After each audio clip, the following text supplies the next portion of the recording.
Vous devez comprendre qu'au lieu de Sunga chef de l'État, parce qu'aujourd'hui, quand on a dit discours au chef de l'État, je dois le dire clairement, on doit commencer à critiquer toutes les actions des ministres en fonction actuellement. Ceux qui ont simbaté, il faut l'homme qu'il faut à la place qui. Ceux qui ont cocaté, le mois n'abissika on a battu mouton azali capable de conserver le peuple ko.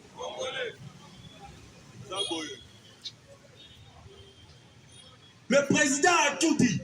Mais nayo ki bato bazanga maele. Parce que je ne peux pas passer sans répondre. Bato bazangi maele, ba komi ko critiquer chef de l'État. Balobi que quand tu étais avec Kabila, au bandeki koloba que non c'est Kabila qui bloque. C'est l'FCC qui bloque. Alors que une année yangoyo, depuis que FCC est là, et là qu'on y mis au sali.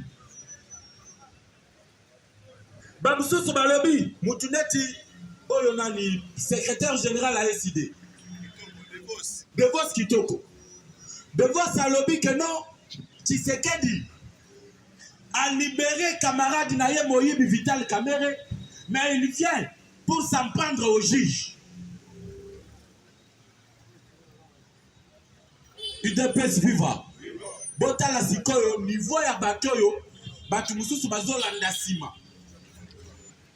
Et de plus, il s'appelle professeur. Professeur on a l'université à Buyakate.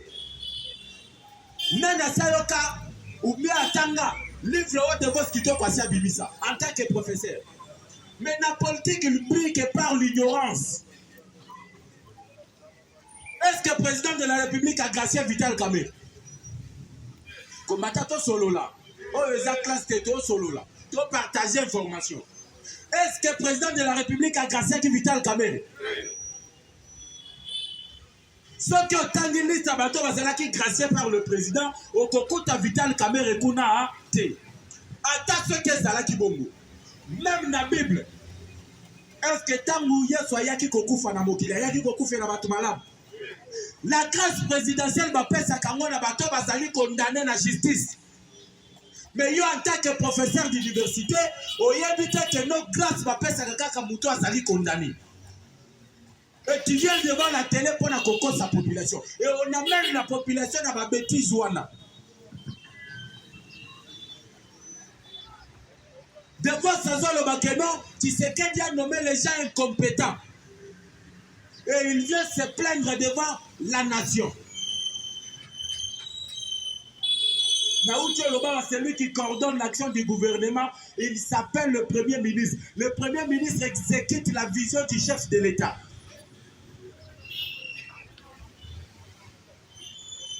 Biso tout Hollandi, président de la République, Nayoki Batumusu Malobi que non, chef de l'État Zalaki plaintif, oh Abandeki Kolenalela trop. Mais moi je vous dis ceci. Il y a pouvoir à Félix Tshisekedi.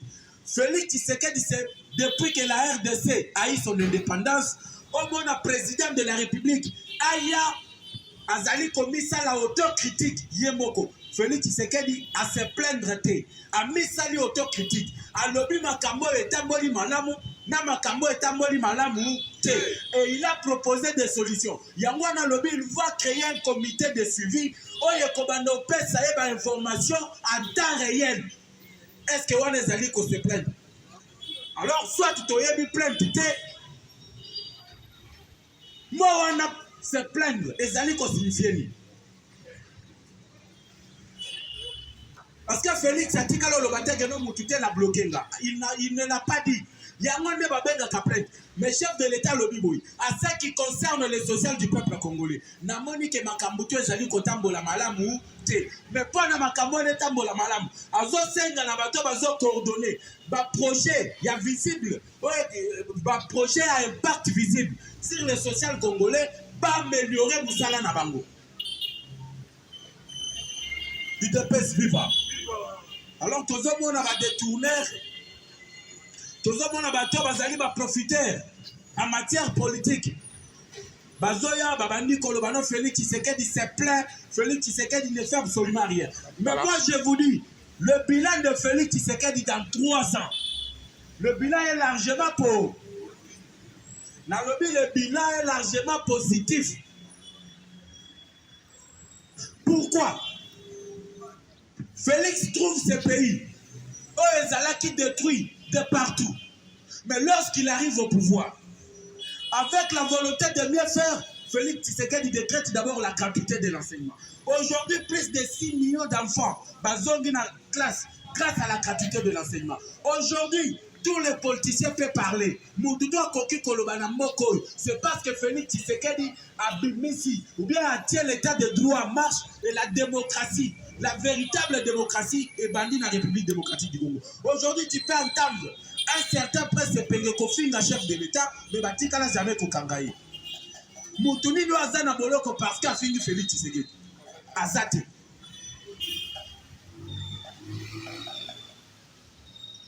Aujourd'hui, le pays qui a été isolé sur le plan diplomatique, une peste viva. Mon cannabis est isolé. Vous avez vu Joseph Kabila tuer ce pays. Kabila a bengana ti ambassadeur à l'Union européenne dans cannabis. Le Congo a été isolé.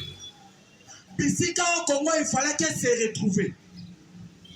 Par exemple, le bassin du Congo. Oh, Ezali, deuxième après la forêt d'Amazonie. Mais Congo Ezali conservé 60% bassin du Congo. Mais Congo bandaki ko se retrouver te. Mbongo na biso banani ba bandaki ko yango, eza Gabon, Congo Brazzaville et le Cameroun. Mais quand le président entre en fonction, à lobby, il faut que Nazong RDC dans le concert des nations. Et aujourd'hui, tout le monde a vu. Dernièrement, Joe Biden a invité Félix Tshisekedi dans la réunion sur la démocratie. Est-ce que depuis Mobutu, depuis Kasavubu, président Nino, le président américain, a invité dans la réunion sur la démocratie? Si ce n'est Félix Tshisekedi. Aujourd'hui, Félix met tout le monde KO. Mais là que ce soit les opposants. Opposants, ils ont un discours, le leur le peuple congolais. Qu'on se dise la vérité. Opposants, ils ont le leur coquille pour y appeler devant la population. Alors que non, ma camboute les amis contemplent la malade na boka. Mais nous constatons que les anabato bazali pembeni à chef de l'État. Oh, bazali kosunga été. Là, on doit se dire la vérité en face. Comment expliquer que le ministre de l'économie obimisi 6 millions de dollars dans le trésor public pour la kokende kosomba ba Thompson en Namibie? Namibie a bongisi 27 000 tonnes. Mais pour la kosomba Thompson en Namibie, comme sango na Kinshasa et comme problème grave. Il faut Namibie assommer bino. Aya bisabino que til le 31 so ki boye kozwa bino ko na bino te makambu na bino etali lisusu bisote. Est-ce que c'est normal? Et comment on a ba congolais mususu ba kendo bete la ministre wana mabuku. Vous avez monsieur Chéribé Okende. Quand il était à l'Assemblée nationale, abandaki kotia makelele trop. Mais botala lelo. Transport, on a vu la Kinshasa et Sandemi. Transport, le long, on a vu la Kinshasa et ça, Ndengeli. Plus différent. Le transport à Kinshasa est combien de dollars? Receveur à Zoya Bisayo Kingasa, $100. Est-ce que na Congo, tu as un dollar? Ceux qui ont accueilli la commerce, aujourd'hui, les Chinois et les Indiens continuent. Il y a qu'à vendre dans les détails. Bazoteka babombo à 100 francs. Est-ce que c'est autorisé par la loi? Mais nous deux, dans le ministère de l'économie, il y a commerce plutôt. Vous verrez les gens aller applaudir. Alors que Moutouana Zali conclure le marché, il y a ma baie. N'a pas chinois, n'a pas indien, pour l'avantage, non pour tes propres intérêts. Mais au comment la Congolais moussou soit qui a bétélé ma boko, il dépêche viva. C'est le moment à Kofongola mis. Ce qui me semble qu'on protéger pouvoir à Tshisekedi, mouton qu'on protéger yango à Zate. Alors c'est comment protéger le pouvoir de Tshisekedi? C'est en dénonçant le ministre. Oh bazali kosala musala malamu. Ceux qui ont l'andi dans le gouvernement. Moi personnellement, ils ont un ministre qui m'a impressionné. Personnellement, ça m'engage que moi. Et puis, il y a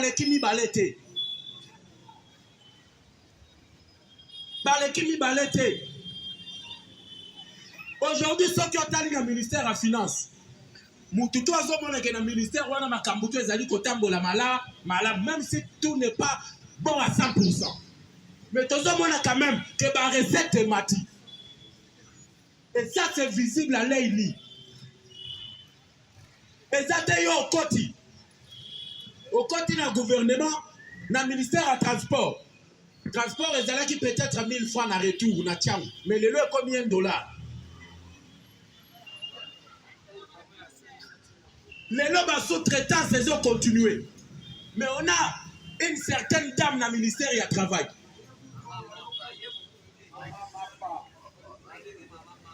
Nous allons se négocier avec les entreprises, les Indiens, les Chinois et les Pakistanais. Mais la part de la République, ou bien la part de la population, elle est où? Les Zawat.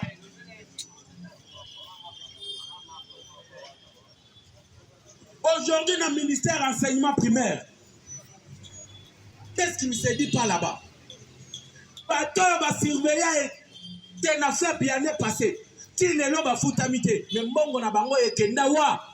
Ceux qui t'ont dénoncé, boye, beaucoup mi enlever biso. Mais nous allons le faire parce que le chef de l'État lui-même l'avait fait devant le palais du peuple. Tous ces ministres-là ne travaillent pas. Pourquoi? Parce que le peuple congolais, tous allés qu'on soit ma responsabilité dans le Vraiment, merci beaucoup. Natal Sabino Koma Fati a même marqué discours sur tout le plan. Mais il n'a qu'à Fati, il n'a qu'à pouvoir, comme il dit n'importe quoi. Nous allons revenir chaque fois pour nous décortiquer partie par partie. Pour Natal Sabino, qu'est-ce qu'il faut faire pour être réussir mandat même à 90% en 2023, la tiki place n'est pas président Moustapha. IDPS viva. Viva.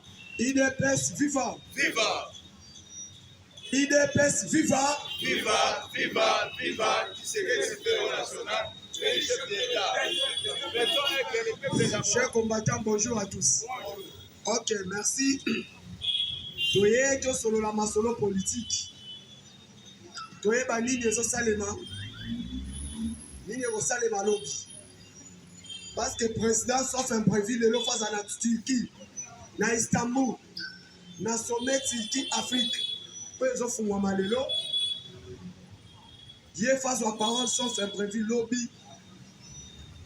lobby jeudi. À part Ouana, tu as toujours analyse dans le discours, il y a chef de l'État devant l'État de la nation. Président a lobby presque tout. Maloba au président lobby, sans qu'il dise que le bac a outrage au chef de l'État. Outrage devant les institutions. Mais président a lobby boye. Jusqu'à présent, salaire aux citoyens congolais bazoswa. Et ça incapable et comme ça va 6 mois prochain. IDPS viva. Viva. Président Lobby, jusqu'à présent, les loyaux, panier ménagère, il y a des citoyens congolais. Et ça incompétent. IDPS viva. Viva. Et dans le bac, un ministre économie à Salagi, toi Salagi. Président Lobby Boye, jusqu'à présent, système il y a Bakuluna. Na Kinshasa ezakaka. Era loba kiango. Yango ti toloba to toloba ngoti. Yango. Aselo asalaki to asalaki te. Ayokaki. Nani alobaki outrage? Personne. Yango tozoloba boye. Maintenant aujourd'hui, le président de la République va membre du gouvernement wana. Yango peuple congolais na kati ya salle a revendiqué que remaniement salanini et salema.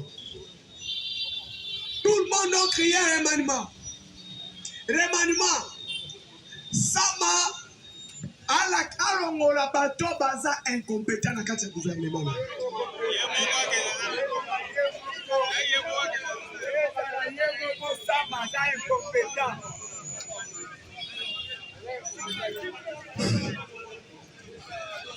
IDPS FIFA. IDPS FIFA. Sama Lokonde. Alongola ba joueur o bazobeta na be.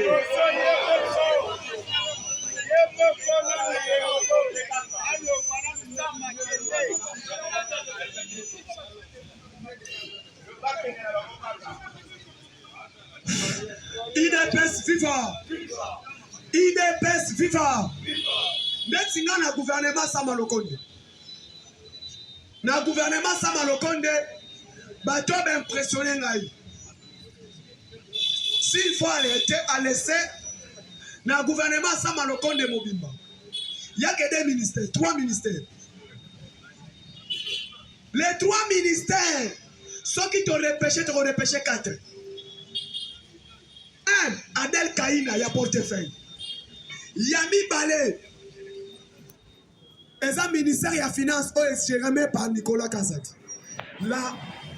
L'Argentin congolais, il y a même le pays de Banda. On lui appelle l'Argentin congolais par rapport il y a une négociation sur la Banque mondiale. Il y a mis ça. Et ça, on numérique. Parce qu'il écoute autant de parce qu'il a fait 8 mois à gouvernement, 4 mois à maladie de Bandamboka. Eberan Kolongele. 4e, de repêcher. Et ça, Madame F. Bazaha. Bazahiba. Oh, il y a 8 mois 40%. 45%. Moi, Mouké, dans ma briefing pour appeler ça, c'est Patrick Mouyaya. Le reste, c'est Wanabasanini. IDPS FIFA. IDPS FIFA. Yali Bosso, Aselo Enko, incompétent.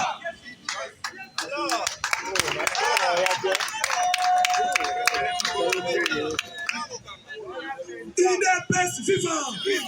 IDPS FIFA. Ministre Ali Bosso, Ofobacheli Banda. Et ça, Daniel Aselo Okito. Asa Enko, incompétent. Le choix est clair. Tracasserie. Transport 2000 francs, la police est ça. La police m'a dit sur ministre Aloba Kitoti Kabango libre. Allez-y dire.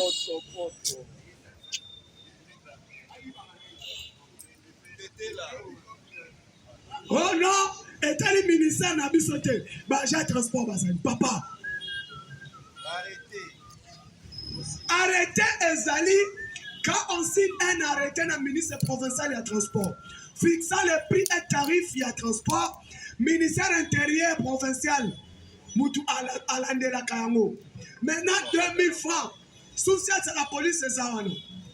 Mais quand il y a un kanga il y a bon. Bango komika kashile. Toye boye na 1000 francs. Quand on a un robot, combien? 500 francs. Ceux qui t'ont commis 13 heures, 1000 francs. Ceux qui t'ont commis 15 heures, 2000 francs. Ceux qui t'ont commis 20 heures, 2500. Allez-y voir. Dans quel genre de pays? Papa, ministère intérieur, Naloba yango awa na Congo. Je l'ai dit, et n'a qu'à continuer qu'on répète yango. Naloba yango na Congo, je te reçois 2 ministères ouano. Intérieur, na justice, Mboko et Bongi. Pendant depuis 1960, tu as besoin du ministère intérieur en 65. Quand tu sais qu'il y a Kotaka, tout le monde a ordre, ils sont dans la tête de Botamate. Mais les gens qui ont fait qui baloba yango. Mais depuis Wanati Lelo, Congo depuis 1997, 90 Mataboy, et Tigala qu'on soit ministère intérieur Tetsi Lelo. Le ministère intérieur na Congo n'existe pas. Ministère intérieur existe à côté. Ministère de la justice existe à côté. Il est là, madame. Président Lobby. Le président dit. Et ça, son le président de la République a étalé par membre du gouvernement Moutakala Libanda. Vous ne m'avez pas accompagné. Il y a qu'on réagit au problème de telle justice. Président Lobby, président conseil supérieur majeur. Ceux qui n'a pays pas la démocratie, pays pas la Kabajubayo Kasson, Dès que le président Lobaki, les membres du gouvernement ne faut pas démissionner. Le président dit situation à Koulouna. Donc il gagne dans le lobby pour l'enfant qui est en année. Mais le président dit ça. Lundi. Bon, on va pas sous.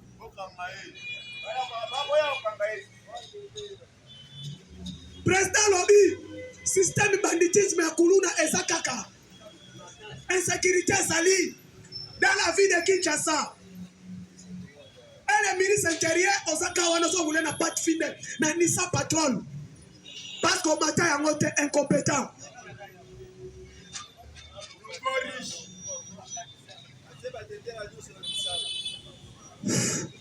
Il est pas vivant. Tant que président, même général Kassomo, il devait démissionner. Sauf que général Kassomo, Azam Moutouali Bosso, a ça le fait qu'il est rapidement à l'Ongolaï. Parce que dans la tribune état de la nation président sur le Bénin. Un président a banni discours à Silici. Il a salué que la bravoure de l'ICHF. Tu vas te mettre à l'ingénieur de Maboko.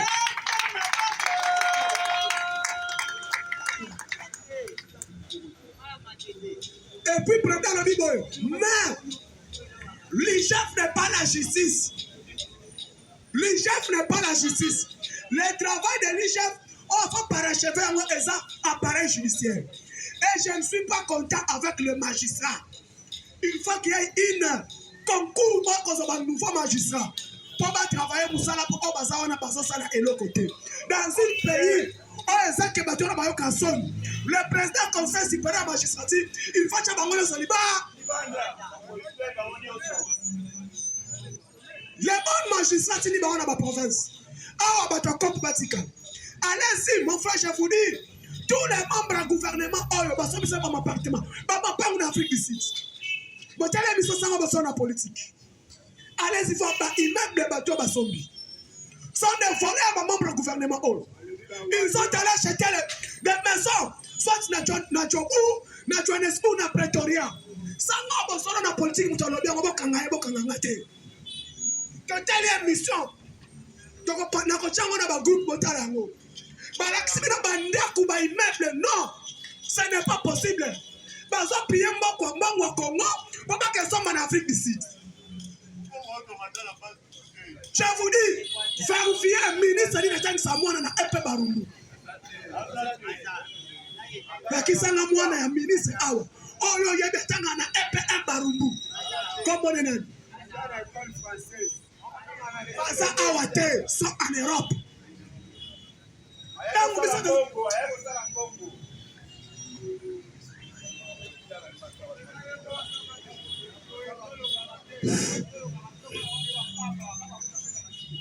IDPS viva.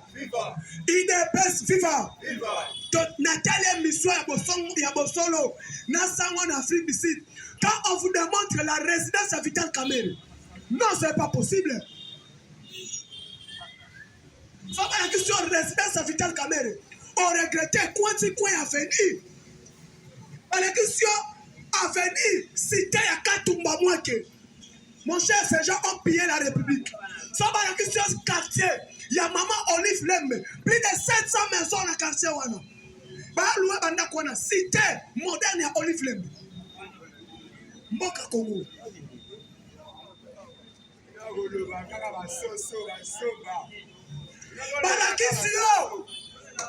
Balakisio bandaku. Ya sele ya la kuli. Balakisio ya Karine Okito oza kester ya Sénat. Kester ya Sénat. Balakisio cité oya sanango na Canada. Otali yango oleli na Montréal. Azana nini canon rapide. Na jet privé moi soit dans une assonance. À l'âge de moi à 84. A comment qui déjà à l'âge de 28 ans. L'assonance. Voilà les gens parmi les milliardaires. Aujourd'hui, Azana Sénat question. Il y a des gens qui ont avancé. Il a fait des zones de la 62 000 francs. On est la 60 000 francs. Moi, je vous dis, aujourd'hui, comment Fatih Azata fertile. Fatih doit diriger le pays avec nous, les révolutionnaires. pays où Fachi doit voir les gens compétents, qu'elle est révolutionnaire. Il y a un en 2023 Fachi qui a la majorité. Le gouvernement ne fait 10 ministres. C'est tout. Fachi gouvernement 10 ministres. 20 conseillers. Ah bon, bien, démarrer le pays. Ces gens sont méchants, baba démons. Ils sont là depuis qu'ils sont membres du gouvernement. Les intérêts qu'il y a un parti politique qui n'a pas mot. Pour quelle raison? Parce que entreprise Oyo, déjà ça ou non, Azamoutoua Bahati, le ministre du Travail, il a dit Bahati, Azali n'a pas sanctionné y était. Pourquoi?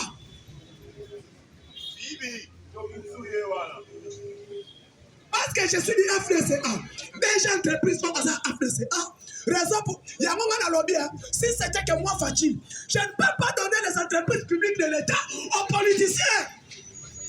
Mais pour accepter moi, les entreprises publiques de l'État, soit gérées, dirigées par les politiciens. Non. Les politiques aux politiques. Les entreprises publiques, sont des entreprises. Sont des techniciens. Aujourd'hui, tout le monde. Mandataire. Soit des syndicalistes à l'entreprise.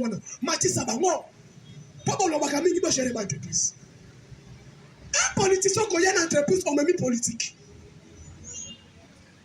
Les amis de.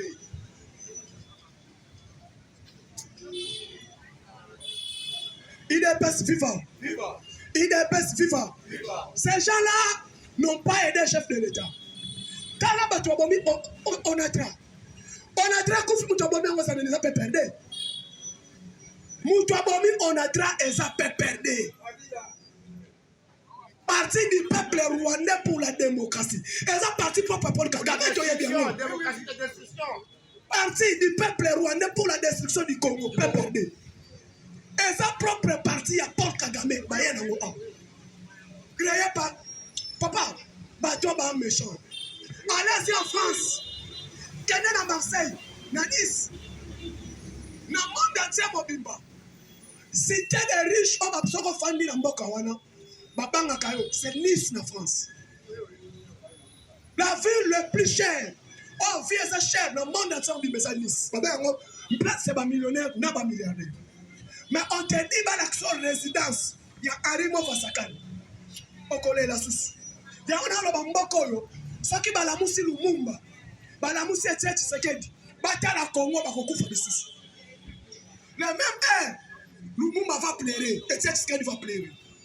La façon dont Kabila a détruit ce pays. Pourquoi il n'y a eu pas le contrôle? Il y a eu que laisser aller. Ah, Moutonangaï. Katumbi, les gens disent Katumbi. Katumbi, en 2001.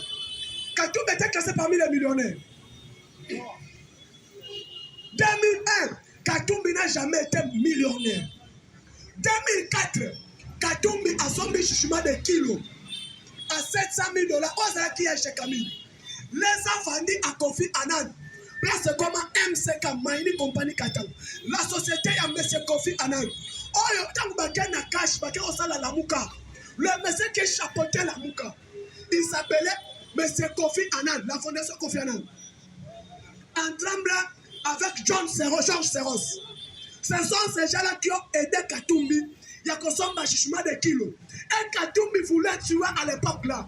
Mais c'est Christian Moine de Baza ministre sa plan. Il connaît ce que je dis.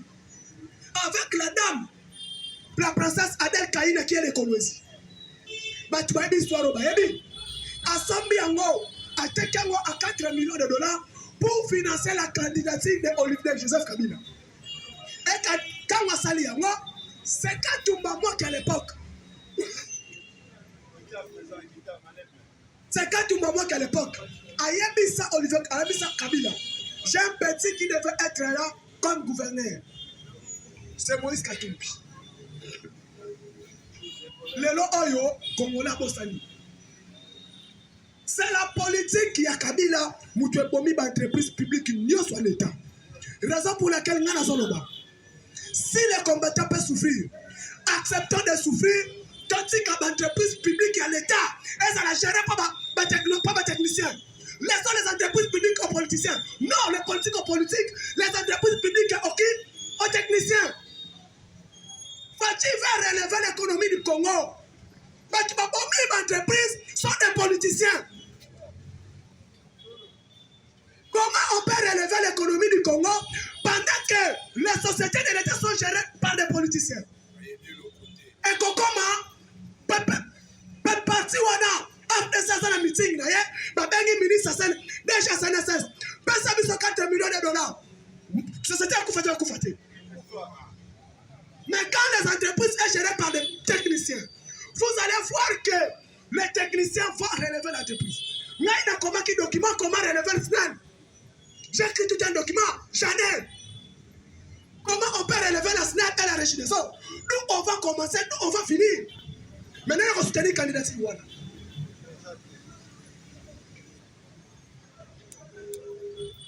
Mais quand c'est SNEL, il y a un monsieur Fleury qui est là, ancien. Bacha Libanda, le monsieur là a toute une histoire comment relever SNEL. Maintenant, on va faire un.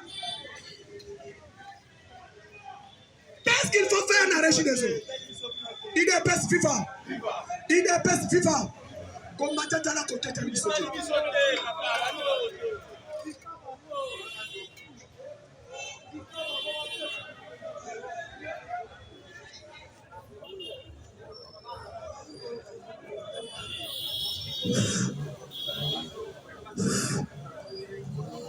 IDPS FIFA.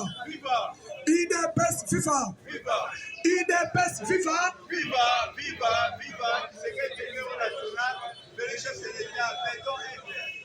Lalo Ayoyo. Sokyo Talibien.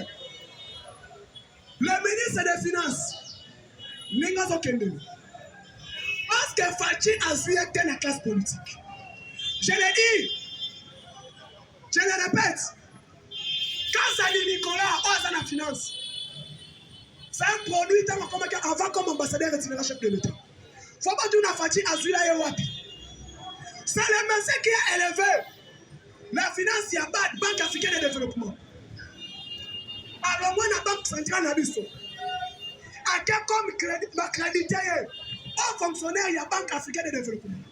Il a écrit toute une histoire comment relever l'économie à Côte d'Ivoire. L'Argentin, c'est lui qui a fait qu'il a élevé l'économie à Côte d'Ivoire. Le même Nicolas Kazadi, c'est lui qui est allé élever les finances publiques. Il y a Guinée. Aujourd'hui, mais qu'est-ce qu'il faut? Le ministère économique du Cablo, ministre de l'économie, le connaissant FDCA. Et ça, quand il Cablo, il y a FDC pour 1 terabyte. Ministre du Travail, le connaissant du Cablo, FDCA. Donc, il faut qu'il y ait FDCA. Maintenant, qu'est-ce qu'il faut faire? IDPS FIFA. IDPS FIFA. Le pays le plus stable du monde. Suisse. Suisse, petit pays. Suisse n'a même pas l'économie, n'a même pas quoi. Parce que le Congo, c'est un pays riche, c'est faux. Congo est un riche, plus riche du monde. Là, moi, je l'ai dit.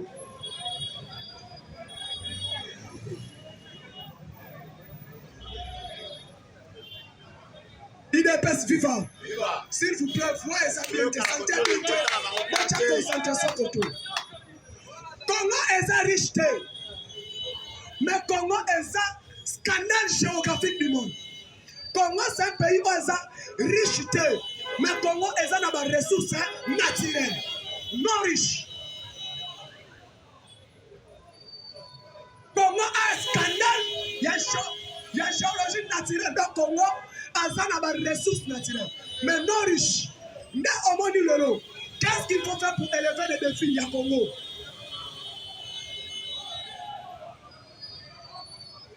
Là, on est comme Lipa, il y a 200 francs. Mais Lipa, il y a 200 francs. Moi, on a 5 cas autour de l'autre. Allez-y, comprendre.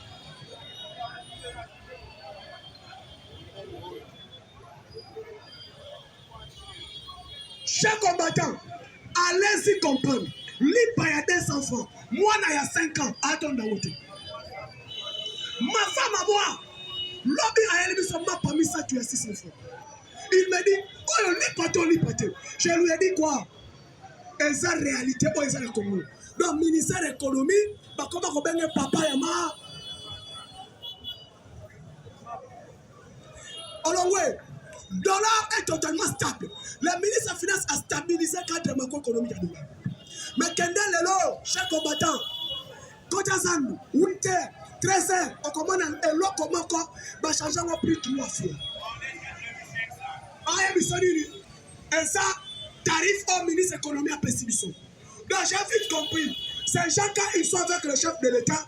Nous sommes là, notre candidat 2023. Maintenant, c'est Bacha Posoyadini.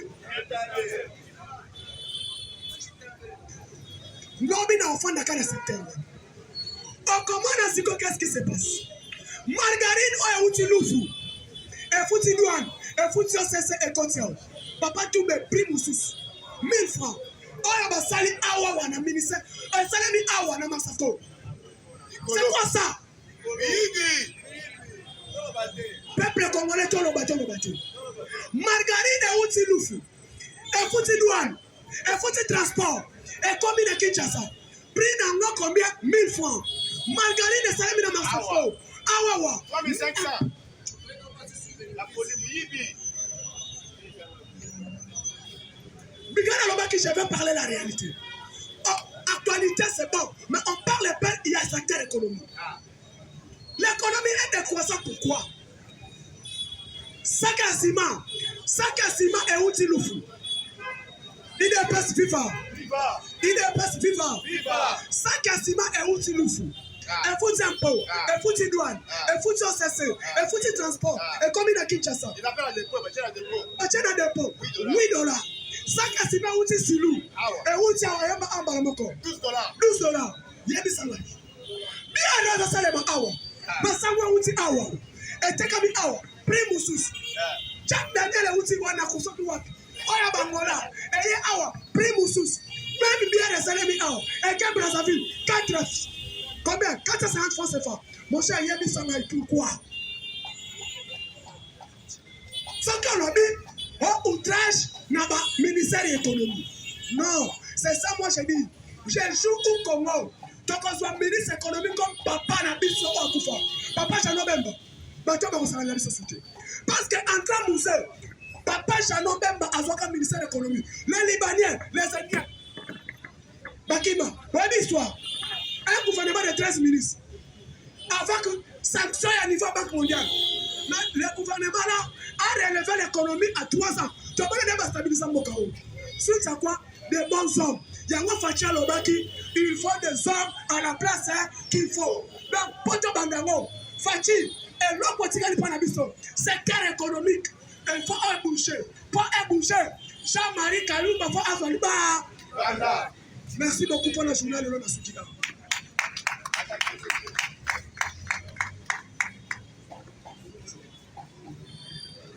UDPS Viva. Je crois que tout le monde qui a écouté le président Moussava parler, vous avez senti quelque chose. N'est-ce pas?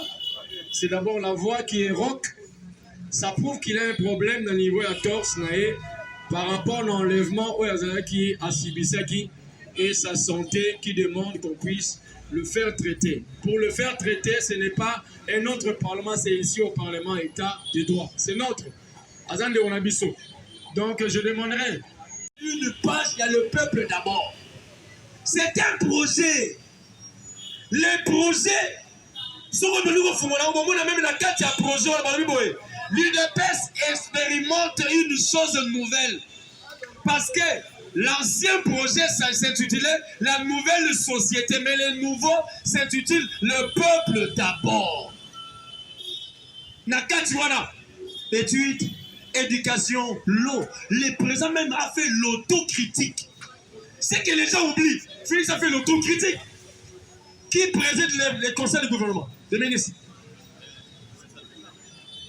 Autant la loi, c'est le président qui convoque et préside les conseils des ministres. C'est dans la loi fondamentale, les conseils de gouvernement. Le premier ministre, c'est lui le chef du gouvernement, c'est le président qui convoque et préside les conseils des ministres. Est-ce que le président, ce qu'il disait, il ne savait pas? Monsieur a sali autocritique. Il s'est autocritiqué par rapport à la bataille de la à travers ensemble. Et il nous a prouvé que même Michel Azoloba, Bolandi, ba bitumage. Oh, il est à la télévision pour l'accès à Manangote. Oh, il y a ta presse présidentielle parce qu'il y a Bangote. C'est le président qui nous fait rapport. Tala bitumage à haut. Bitumage à haut. Batka, dans le baram de l'Omsou Aou. Félix a repris son bilan, Magabassa, l'Omsou a tiré au Bangote. Donc la presse présidentielle, la bonne la bilo, il y a un ça Moussanaï. Même à l'objet, il s'est engagé, bon, son président à s'engager, à qui a négocié, à Sololi, à contacter, il y a un passage suivi. Il est passé vivant. Donc, wapi va contrôler, wapi va négocier à Bazate. Il y a un passage qui a contacté Batou, à sa négociation, si Manamba a suivi. Marami Yapor Yabanan, lui-même il est allé contacter. À négocier qui? Comment il suivi? C'est l'argent est sorti en liquide 1,5 milliard. Des ports Yabanan en janvier 2022. Construction port Yabanan. Parce que notre port Yabanan est fonctionnel. Avant que toutes choses viennent ici au Congo, ça passe d'abord par le port. Il y a Pointe-Noire à Brazzaville. Parce que les paquebots ne peuvent pas entrer ici chez nous. Maintenant, le Congo construit son propre port international où les paquebots viendront. On a fait avec la mosu tangwa, on a dit même à est qui va qui en avait envoyé les solos que la salle a applaudi. Pourquoi? Parce que les gars déjà bon ils dit contrat na monsieur Mira Rabini, ba pesimbo on a ban. Il vous dit après ce rapport Makamuyama national. Alors bi c'est aberrant. Mais ça vous c'est là dans mon cas mais ba tika bino na boy. Ma ezate nanko. Pour seulement que le président soit critiqué. Mais il n'est pas exposé. Il a exposé tout le monde. Au matin qui t'a le j'ai dit, bon, dans l'image, lorsqu'il a parlé de la justice, n'a pas dit présent pour les cassations de Moutounassi. Alors, puis pour la justice, jusqu'à maintenant, il n'est pas encore satisfait. Parce qu'il y a des imperfections. Il y a la tricherie, il y a même la corruption. Bon, il y a même sur la caméra. Non, le président ne peut pas en parler. Mais lorsqu'il y a les conseils de la magistrature, qui est le président? Non, c'est un président. Mais Félix, son commandant suprême, c'est lui le commandant de la magistrature, c'est lui. C'est lui qui a le dernier mot. Et le président, même sous Batali, il a la grâce. Et s'il peut, il n'y aura pas de débat. Il n'est pas vivant. Mais le soleil a vital quand même. Ces jours-là, bon, qui jouent entre samedi.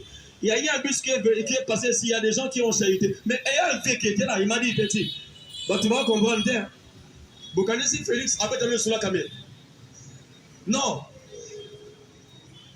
Ses partenaires sont les partenaires privilégiés à Félix Badouanen. Vous avez la déclaration par homme d'État américain sur la vie de quelqu'un qui est ici. Son sort. Voilà, bon, moi, je suis à mais ça aliéné. Au moins, on dit ça libre, mais ça, on enchaîné. Même lorsqu'on dit qu'il y a des clauses, que monsieur ne sortira pas de la Gombe pour Kinshasa, ainsi de suite. Là, ce sont des dires. Le vieux Étienne nous a appris ceci. Les discours politiques ne sont pas des réalités politiques. Il est bien vivant. Faites attention. Monsieur, là, on a 40. Ngaïpe, n'a pas de problème là. Si vous avez un discours à Fati, il y a un diplomate. Un diplomate a offenté aux IP qui sont sous. Fati a mis un message pour faire vertige. Je ne finirai pas le passé. Lui, il dit je, comme institution, il ne va pas finir le passé. Mais la justice finit le passé. Il est bien vivant. Il y a le président, Mamadou Zayete. Il y a un organe où il en a marmoté parce que même le président sera bien enfileté. Le président ne fait que la continuité du pouvoir parce qu'il y avait un ancien président. Kabila le père Tango Daga, vous avez un Dans point d'achèvement, les Saïrs en fait de dettes, Kabila le père, il a payé ma dette à Mobutu. Si Félix est au pouvoir, il va payer les dettes de qui? Par rapport à la continuité, son bazon libertaire va passer à l'année. Il y a Kabila, non? C'est lui qui va encaisser à Robert Alpha Fouta Bagnona, moi, quand même, dans un Kabila. Mais à côté sa dossier de la justice, j'ai payé 1 million par rapport à la dette Songolo. Mais vous avez la dette. La justice ne va pas poursuivre Félix. Et voilà, Kabila. Mbongo no soko sala nango nini pesa biso briefing par rapport à la sortie, par rapport à la dépense, par rapport à la rentrée, la dépense et par rapport à la reste. Les restes, vous allez nango nini. C'est ça le rôle d'un président au Bénin. Parce que le président, il y a qu'on compte à Bilo va pas manager. Et de la nature, il y a Félix. Bon, moi, je Félix, Aza, Aobeto, Kara, mais Arosoyo, beaucoup là, beaucoup là. Sauf qu'on a mis un message à la nation. Félix, Aobeto va tout coup directement les gars. Pourquoi les juges avaient mis les têtes en bas? Pourquoi les juges, ces jours-là, ont mis leurs têtes en bas? Parce qu'il avait gâté. Bon, Moussala, je ne suis pas satisfait de votre travail. Ce que vous faites, on a ici arrêté plusieurs personnes. Mais où est l'argent? Momezad. Bakanga, Ofoné, Momezad. Caméra sur liberté provisoire. On nous a dit que Caméra a déversé combien? 500 000 $. Exact. Et à côté de Caméra avait détourné combien? 53 millions fois 2. Il y a Jamal né à Samibo. Ça fait 5-6 millions. Et ça, à part cela, Caméra touché dans la réserve nationale. Bon, on les a. Il faut comprendre. Il y a des biens gelés. Vous avez suivi l'image que oh Moustapha Lobia. Ndakwa Caméra en Afrique du Sud. Papa Keba. On a au Congo des voleurs. On a un couloir à Champs-Élysées. Une maison achetée à 1 million € et réfectionnée à 1 million €. Ça fait 2 millions €. Convertir les 2 millions € en dollars, c'est combien? Parce que les euros, c'est haut, Nicolas $. Donc, à ce moment on a couloir et à Champs-Élysées à 1 million €, à réfectionner à 1 million €. Nous sommes les gens, moi, c'est les qui sont dans le bilan, et par rapport à la bilan immobilier. Yo, immobilier, c'est un bilan à 1 million $.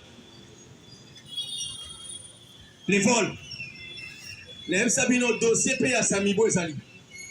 Samibo n'était pas autre chose que l'empreinte Yakamere. Samibo voulait dire Chature Amida Business Office. Donc Kamer, avec on a fait 2 sociétés, Jamal n'était que le gérant à Kamer. Donc Kamer contrôlait tout. Et l'argent qu'il disait pour Jamal, et même Samibo, c'est entre les mains de Kamer. Tout était entre ses mains. Mais c'est Jamal, Jamal a été ici depuis longtemps. Et c'est ça le nom de ma maison préfabriquée. Jamal a l'histoire, Moko.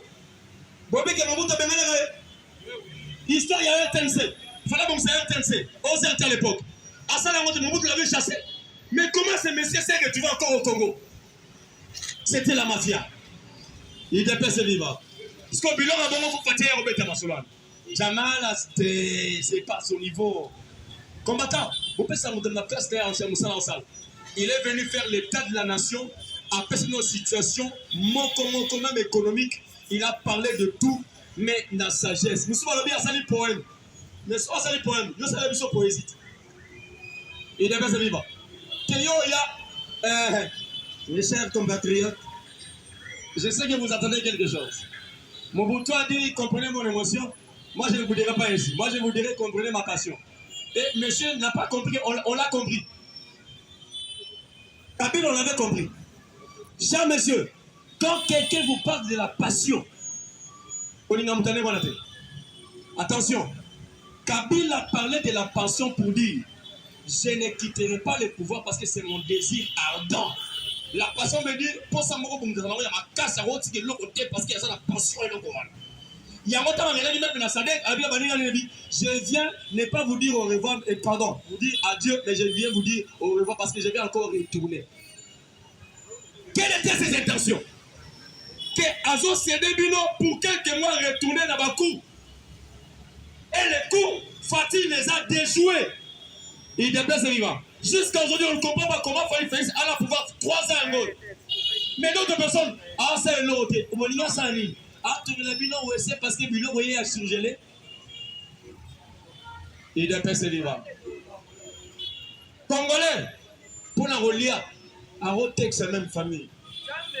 Bilan a relié ça. Et bon, moi, il y a une image. Donc, il y a un ministère. Il y a un ami qui a dit ministère de l'économie.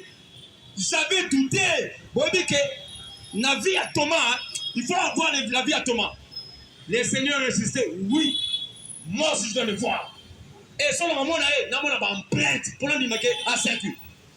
À l'accès de l'empreinte. Le ministère de l'économie met devant tout le monde les images à Bilor à surgeler. Une image à Portugal, en Espagne. Au Portugal, l'Espagne, ce ne sont pas les séchars, ce sont les poulets, les cuisses de poulet et les rôtis. Parce que pour mon amour, ça dit ça. Namibie, en tant que déclaré calamité, alors bien, le Congo a payé son argent cash. 85 millions 700 000. C'est pour 27 300 tonnes de séchard. J'ai livré, alors à peine, il vient de livrer 3 000. Hein? Après ça, il me semble 1130, après ça, oublié lesquels, et ça dit 3 000. Il faut pas pêcher mini, pas pêcher à Congo, l'eau naillée à 27 300 tonnes de séchard. Je crois, il y a déjà, hier j'ai vu le ministère de l'économie a lancé dans Noël là. Moi, livraison, il y a pas de chambre, il ne faut pas que ça bilon. Si que, bilon, on a vu son nom. Tu peux faire le moment, tu le battais. Payons ma somme bilan, la vie qui a livré. À cause si, à la vie qui a su mon année cash, il y a nyongote, ma somme bien au somba. Il dépêche vivant. Le président a parlé de l'élevage. A parlé même, il a parlé de la pisciculture. Vous ricrochons. Je crois que les gens de Congo central sont ici. N'est-ce pas? Bata Congo central, vous allez. Est-ce que l'élevage est athée? Et pas la bino. Na Tonyamo. Mazibambis, na Tonyamo. Avec la montangwa, tiens. Batuni Azumbo, on est. Hier même, on a fait un débat. Le président ne connaît pas son salaire. Oh, Congolais. Mais au connaît pas le salaire, on a une temps pour ça identifier. Vous voyez que le président a un salaire à partir de l'identification. Le président a un salaire à partir du nombre d'habitants en Bokanaïe. Il y a un moment dans le qui, même aujourd'hui, je ne peux pas vous dire mon salaire parce que c'est minable. C'est ce que je perçois. Parce que il faut identifier un Congolais. Nombre d'habitants. Le président est payé par rapport au nombre d'habitants. Et parce que on va calculer. Bah, le salaire moko, on doit repayer ça à subvenir. Il doit payer ses livres. Et alors, qui vient, je ne peux pas vous le dire, c'est honteux que je vous le dise. Mais bon, comment on a président Mbok, salaire n'a rien à honteux, mais un monsieur qui était ancien, sénateur à vie, on donne un salaire de 640 000 $ par mois. Il doit payer ses vivants. Dépassant même les salaires, il y a président républicain en fonction. Avec qui même un président américain, avec qui un président même français, avec qui même un premier ministre anglais. Il doit payer ses vivants. Et en un moment, 9 600 000 $. Est-ce qu'on va deviner? À nourrir rébellion, à se faire rebellion, à se faire armer, à se faire la parce que mon va passer à faire. Il doit payer ses vivants. Pour aujourd'hui, je vous dis merci à tout le monde. Bonne journée, bon appétit, bonne cure donc.